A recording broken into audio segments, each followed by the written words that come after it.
Welcome to the Locksportscast, your weekly source for Locksport news. This is episode 102, recorded May 23rd, 2022. I'm your host, Charles Grant. In today's episode, TOOOLs' new website, the Rapid Graphite Deployment System, how do I become a locksmith, Padlock Shims and how to use them, opening forgotten safes, criminals, meetups, sales, giveaways, and more.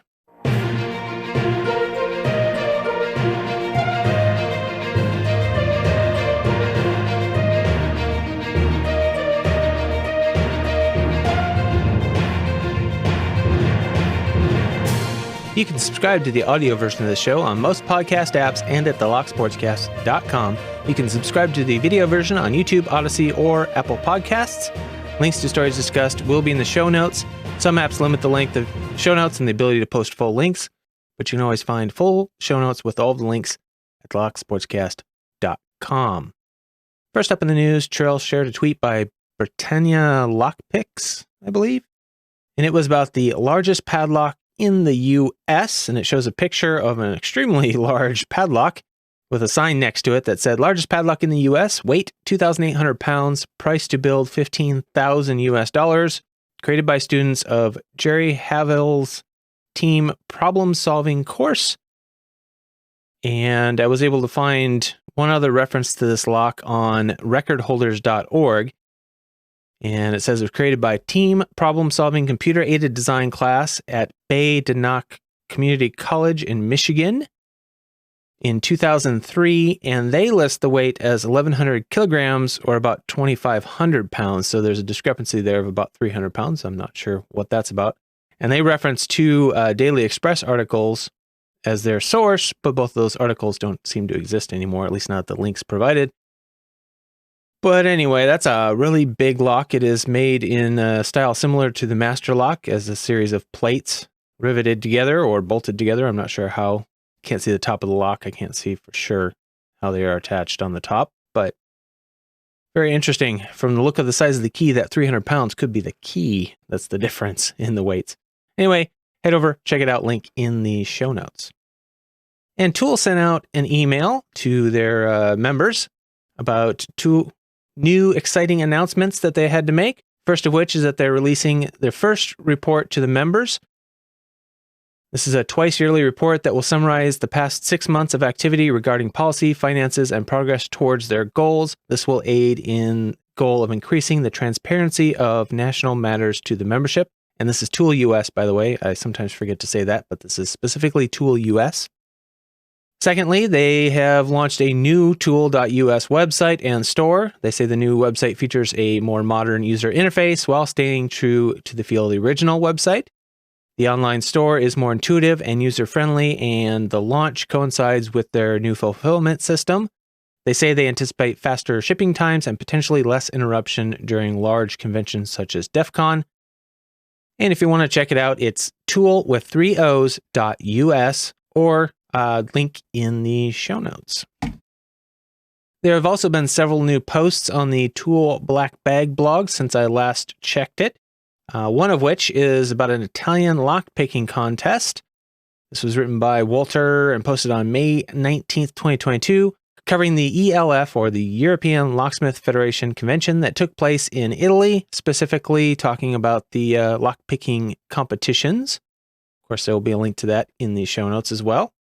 And if you have an RSS reader, I do recommend subscribing to the Black Bag blog with your RSS reader, which is the way I consume the blog. We have a couple of new videos, one which is another quite entertaining video by SE Lock and Key called the Rapid Graphite Deployment System, or RAGRADS Mark 1, RAGRADS, the Rapid Graphite Deployment System, is a PVC compressed air graphite cannon.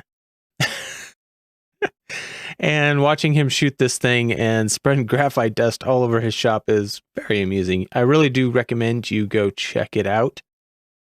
And LockNoob released a video called Unpickable, Enclave, an ingenious new lock design. And he says, is this lock unpickable? It might just be the case. Check out Andrew McGill's website for more details on this amazing lock, with a link provided there. And this is the same lock that I covered in episode 99 of the Lock Sportscast, which you can also check out if you want to know more. But I will have links in the show notes to both Andrew's website and Lock Noob's videos, where he goes over this unpickable lock design. Check it out. And if you have any ideas how you might think it could be picked, be sure to leave them in his comments. Moving on to meetups, Cleveland Locks shared a tweet by BSides Cleveland that said, "Do you know who will also be at BSides Cleveland 2022, sponsored by Trusted Sec this year? Once again, contributing to the awesomeness. And that is CLE Locksport, or Cleveland Locks. That's who. And you can check out the BSides Cleveland website at bsidescleveland.com. It looks like it is taking place from June 17th through June 18th, that weekend. So be sure to check out that website if you are in the Cleveland area. And also posted on the Tool Black Bag blog was LockCon 2022 registration is open. This was posted on May 21st, so recent news. They say, after a mandatory pause, we're looking forward to again discussing all things locks in the castle in the city of Barlow.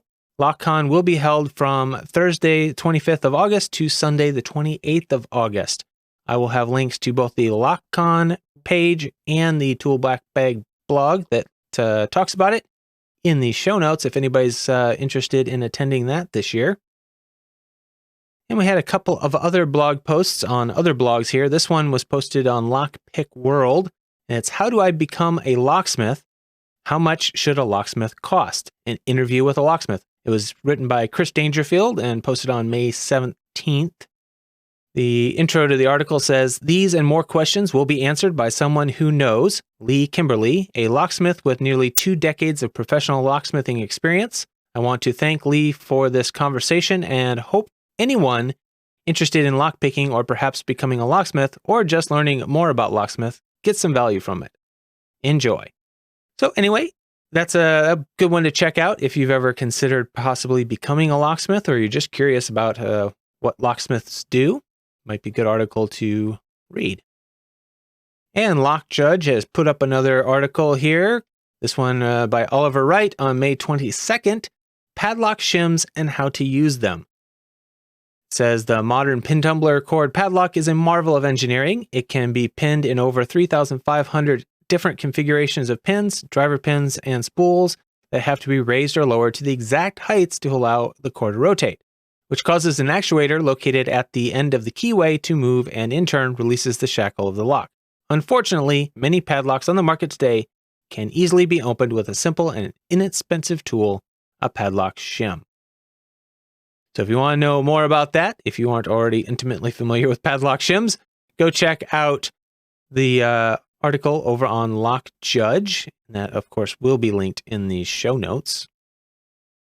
And this is where I would normally do the Lockpickers United belts for the week. However, I was having problems searching out any new belts. When I went to look, I couldn't even find necessarily the ones that I had done 2 episodes ago. So I don't know if they're getting deleted, if they're being, my search query just wasn't working for some reason properly. I was able to find some old ones, but not the ones I was looking for. And I don't know what I did wrong. So, if anybody has any insight on that, let me know. Otherwise, I will try again next go around to catch up if I find any new ones.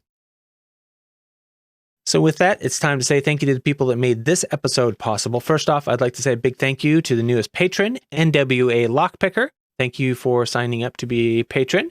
So with that, the producers for this episode include Patreon subscribers, which are Panda-Frog, Michael Gilchrist, Starrylock, Williams Brain, Dave to be Deciphered, Lebon's Locksport Journey, Pat from Uncensored Tactical, 3 Raccoons in a Coat, Sherelle, DoctorHogmaster, Clayton Howard, aka Kewltune, Mog, John Lock, Rat Yoke, Mr. Picker, Cranky Lockpicker, JHP Picking, Barebones Lockpicking, Deadbolt Cafe, and NWA Lockpicker. Chief content producer for this episode is Sherelle. That means he sent in the most information that was used in this particular episode. Other content producers for this episode are Albert LaBelle, Barebones Lockpicking, Cleveland Locks, Dark Arts Lockpicking, iFisk, Joe Pix, Joshua Gonzalez, Panda-Frog, and Tony Varelli. Thank you everyone for your support. This show would not be possible without that support. So if you value this podcast, please help support it by sending in your news, links, events, giveaway information, anything you have that's Locksport related that you think the community should or might want to know about. Just send it to podcast@thelocksportscast.com or any of the other methods listed in the show notes. Don't just assume that everyone has sent it to me if it's a big story, because quite often they haven't, and quite often I've missed it because I have a busy life. I don't actually get to spend as much time searching this stuff out as you might think. So please send me everything. I'd rather be overloaded with emails and messages than just not have enough to make a show. Other ways you can help the show are share the show with your lockpicking friends, leave a review or a comment on your favorite platform, maybe a thumbs up if it's on YouTube. Subscribe to one of the channels, whichever way you prefer to consume it, and turn on notifications if you want. You can also support financially if you choose. You can donate on PayPal or you can subscribe on Patreon. If you want to know how to support the show, if you want to find all the different ways, just go to thelocksportscast.com/support, and that's the page that has all the information about how to support the show. If you do support the show with information I use or donation, I will give you credit in the show and in the show notes. If you have any interesting stories about events that happened to you because of Locksport or being a locksmith, anything to do with locks, please send them in. I would love to share them on the show. If you want to send me feedback, you're welcome to do that also. Go to thelocksportscast.com/contact. That feedback can be public or confidential, your choice. If you want it to be shared on the show, just keep it reasonable length, polite, work family safe, no politics, and no drama. Couple of interesting stories here recently about cracking old forgotten safes. The first one here was titled "A Hulking Safe in a Rhode Island School Building Possibly Held Secrets If They Could Get It Open." This article was written by Brian Amaral and updated on May 3rd. The article says that guesses about the safe's contents included everything from milk money to absolutely nothing, and this was in Bristol, Rhode Island. They say the 5-foot-tall safe was inside the Oliver School on State Street. The building was last used as a school around 1980 and ever since has served as an administrative office for the district, but the administrative offices recently moved. As the town prepared to try to sell it, they came upon this safe in the basement, buried behind some boxes.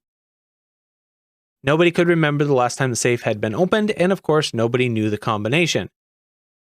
The article says that the job was assigned to a couple of local professional safecrackers, Francisco Theresad and Cesar Lecaros. They arrived with a drill, a fiber optic camera, and a big heavy mallet. The whole operation cost the town about $600. Theresad said this was a particular challenge. It was a good safe. The door was 6 inches thick. Getting inside first required drilling a hole through multiple layers, copper, insulation, and the hard plate, which would require multiple different drill bits.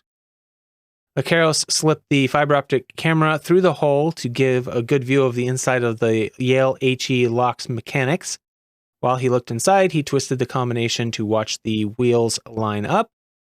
But the bolts had oxidized and the door wasn't budging when they tried to open it. Lecaros then smashed the front of the safe with a mallet repeatedly, trying to loosen things up inside. He yanked a few more times, hit the front of the safe a few more times, and finally it did unlock. When the safe was finally opened, it was filled with records, bus contracts, annual reports, registers from 1915 to 1976, school committee records, legal cases, records for the construction of the Bristol Junior Senior High School on Chestnut Street, extra keys for a postage meter, and they say it was all very well organized. So not a valuable fortune, but maybe some important records for the history of the school system. Stuff that should be relocated to somewhere where they can keep track of it. The next article I came across was century-old safe found behind store wall linked to Canadian Prime Minister. This was written by Chris Campbell on May 20th. It says, workers with Gagnon Demolition Inc. recently found a large safe behind some walls, and they say they've since learned it once belonged to a great uncle of Canadian Prime Minister Paul Martin. The Gagnons explained that the exact lineage linked to the Martin family is still being determined, but that the find is exciting nonetheless. The safe is believed to be over 100 years old. safe and vault technician Todd Sundell with Better Locksmiths in Windsor cracked the combination at Gagnon's salvage yard. Sundell used a special camera to see inside the safe mechanics and told the news that most safes they encounter are empty. He was also quoted as saying, "This is a fun one because you don't know what you're getting into. Once you feel that click open, it's a relief and excitement at the same time." In the end, it turned out that the safe was empty. But anyway, since it does have kind of a historical connection and it looks like a pretty cool old safe, I would hope that it would be repaired and put back into use by somebody. Moving on to lockpicking criminal news, we have an article about a male thief getting probation. This was written by Shane Healy in the Pacific Daily News on May 10th. This is out of Guam. It says, a man who broke into the mailboxes at Summertown Estates in Dededo was given 2 years of probation and no additional prison time. He was arrested after he was seen picking locks of mailboxes at the Neighborhood Collection Delivery Unit at Summertown Estates, court documents state. However, my note here, in the video, it looks more like he's either prying them open or somehow bypassing the latch more than actually picking the lock itself. Watch the video yourself and come to your own conclusion, but that's what it looks like to me. Anyway, the article continues. Police found him with 4 parcels that didn't belong to him and a lockpick. The suspect admitted to the break-in and several more in the previous months when he was interviewed by the United States Postal Inspection Service. He told inspectors he would sell stolen items at the Dededo flea market to provide for his family. He also said he learned how to pick locks of the mailboxes on YouTube, according to court documents. He pled guilty to the theft of mail charge in February. He was sentenced in the District Court of Guam on Tuesday morning on the charge of theft of mail connected with the incident in October. He will spend the next 2 years on probation. The next article is Wisconsin woman charged in elaborate money laundering scheme involving stolen vehicles. This article was written by Daniel Gayton, Kenosha News on May 5th. It says a Summers woman is accused of taking part in an elaborate money laundering scheme involving stolen vehicles from numerous states. On March 15th, a Kenosha County Sheriff's deputy responded to a report of license plates found in the area. Upon arrival, the deputy found plates that had been reported stolen out of Milwaukee County, according to the criminal complaint. A Kenosha County Sheriff's detective later spoke with his counterpart in Milwaukee County, who told him that in the past year, 20 vehicles have been stolen from General Mitchell Airport.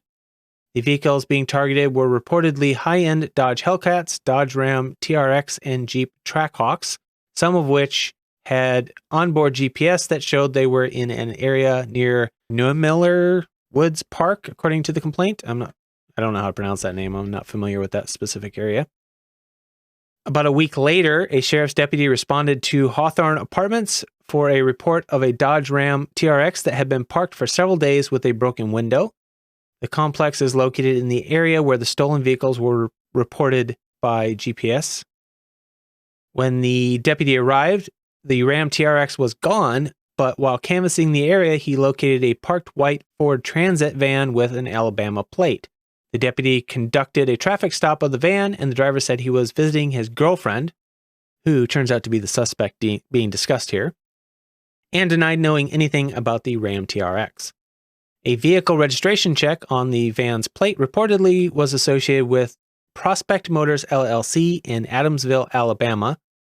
When a Kenosha detective made contact with Prospect Motors, the company reportedly stated that the plate was issued to the female suspect, who was going to work as a wholesale buyer of vehicles for Prospect Motors out of the Chicago area. Prospect Motors reportedly stated that she stopped all communications with them after receiving the dealer plate and has not gone to any vehicle auctions or done any other wholesaler buying for the company. While conducting surveillance on the apartments, a detective copied the vehicle identification number for the van and located a BMW next to the van with temporary Georgia plates registered through the Wisconsin Department of Transportation to the suspect, and a car rental company owned by her boyfriend, according to the complaint. When the detective spoke with an agent of the National Insurance Crime Bureau about the VIN on the van, it was reportedly revealed that the VIN was never created by Ford Motor Company and is fraudulent, suggesting it is a stolen vehicle. A Financial Crimes Enforcement Network report on the suspect showed that her account was flagged in August 2021 for suspicious cash payments, where the source is unknown and the activity is out of pattern given employment and her history, according to the complaint. The Financial Crimes Enforcement Network reportedly showed that from November 27th, 2021 to December 21st, 2021, she had $81,370 of suspicious account activity in that 1 month alone. On April 6th, a U.S. postal inspector informed the detective that a priority U.S. passport addressed to her boyfriend was delivered on April 4th at a Pleasant Prairie address where the couple both received mail. The sheriff's department continued to investigate the situation and obtained a warrant for the Hawthorne Apartments unit that was executed on April 26th. The suspect was arrested in her unit. And once inside the unit, what they found was hundreds of thousands of dollars of designer clothing, shoes, jewelry, and items far beyond her means. Numerous electronic devices used to steal vehicles by programming blank key fobs, vehicle scan tools, cash, 4.5 grams of marijuana, and a receipt for a Barth storage unit was also found. The white van with fake VIN number was also found at the residence. Investigators also obtained a search warrant for the storage unit that they found a receipt for. Inside the unit was a pistol that had been reported stolen, a modified rifle, toolboxes, a lockpick set, and signal jammer devices, it says. Another warrant for a residence in the 8500 block of 90th Avenue in Kenosha was issued, and a credit card making machine, license plates, and a firearm were located inside. So in addition to the money laundering, she is facing felonies for operating a vehicle without owner's consent, altering or removing a vehicle's identification number as party to a crime, counterfeiting vehicle titles as party to a crime, and theft of movable property valued over $10,000 as party to a crime. So looks like they had a pretty serious operation there. They had key cloning devices, lock picking, credit card making equipment, just a full-on set of things. Ultimately undone by a trackable GPS in a vehicle they stole that they didn't anticipate. All right, moving on to sales. And iFisk shared a note from Peterson Locksmith Tools, thinkpeterson.com. They said, we have a quantity of various high-quality picks that we have a surplus of. Go to the Overstock tab at the website to see them. While a lot of them are hydrometer rubber, full-shanked picks, there are also other government steel plastic picks there. If our molder had not screwed up, the rubber molded picks would list at $16 each. And by the way, they are all government steel picks. At only $6 each, they are a pretty good deal. So anyway, there are quite a few picks listed in the Overstock section. So if you're interested, go check those out at thinkpeterson.com. We still have a valid coupon code for bare bones lockpicking. The code is train with DALP10, and it is good for 10% store-wide on top of any other discounts, and it expires on June 13th, it looks like. That's at bareboneslockpicking.com. So if you're interested in any of their goods, be sure to use the coupon code when you check out. If you're shopping over at Lockpick Mall, you can use one of several codes we have here. You can get a discount with the code DARKVIP, that one provided by Dark Arts Lockpicking. Albert LaBelle has one with the code Albert, and Joe Pix has one with the code Joe Pix. So pick your favorite locksporter and use their code if you want a discount over at lockpickmall.com. Over at 3dlocksport.com, you can save 10% on your favorite 3D printed locksport accessories with the code LSCAST10. Just enter that in at checkout to save 10%. Of course, Mako locks, 15% off if you use the code BUYMAKO at checkout. And uklockpickers.co.uk, you can save 10% if you use the code GIFT when you check out. As far as giveaways, we have a couple of them left here. Looks like Albert LaBelle's subscriber appreciation giveaway is still running. Last I knew, it was running until the 25th, so a couple of days after this episode goes live, it will be over. So jump on that real quick if you haven't already. Panda-Frog's hashtag Mini Panda-Frog 2 giveaway is running until the baby is born, and that is coming up real quick. The expected due date was the 8th of June, and they do come early sometimes. I didn't see any notifications right off that the baby had been born, but I could have missed it. But I would definitely jump on it sooner rather than later if you haven't got in yet. And of course, there's the hashtag Lockboss giveaway by CLK Supplies. Lots of fun stuff to win over there. They are a locksmith supply shop, so they do have a lot of cool stuff to give away. And remember, this show is completely community supported, so if you have any information that is locksport related, locksmith related, or just interesting to the locksport locksmith community, be sure to send it in. Even if you don't think it's important or you think everybody else has sent it in, please send it anyway. Always can use more information, and it makes my life a lot easier. So thank you to everyone for all of your support and sticking with me even though I missed an episode last week. And remember to keep it legal.